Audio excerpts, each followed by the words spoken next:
suis Mohamed, avocat associé chez Froment-Briens en droit du travail. J'ai rejoint la structure en 2014, après différentes expériences dans des cabinets spécialisés en droit du travail, et j'ai accédé à l'association en 2020.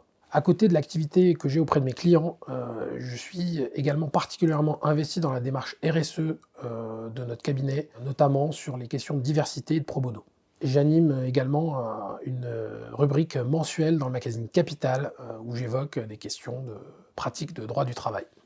Mon équipe accompagne principalement des entreprises de toute taille, ça va du groupe coté à la PME, ainsi que des sociétés étrangères, sur des questions en conseil, en contentieux, individuel et collectif, et on intervient aussi beaucoup sur des projets de réorganisation, de l'accompagnement de projets d'M&A au quotidien pour des entreprises françaises et aussi via nos collègues de Littler, des entreprises étrangères.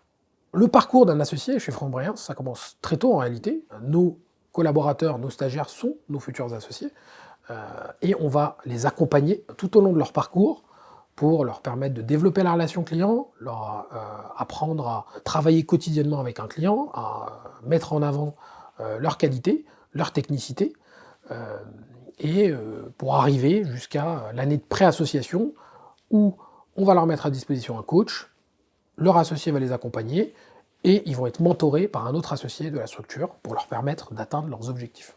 Notre politique d'évolution dynamique, c'est vraiment notre ADN, c'est l'ADN Froment-Briens. On a une croissance qui est quasi exclusivement interne.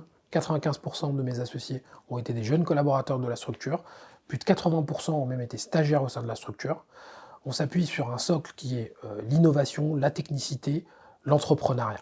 Les défis d'aujourd'hui et de demain sont les défis des nouvelles formes de travail auxquels font face nos clients et auxquels nous-mêmes nous faisons face. Et nous devons effectivement accompagner nos clients au quotidien sur ces sujets-là, de télétravail à l'étranger, où il n'y a pas vraiment de cadre juridique aujourd'hui, et où nos clients nous attendent effectivement pour leur apporter les innovations qu'on leur apporte au quotidien depuis de nombreuses années.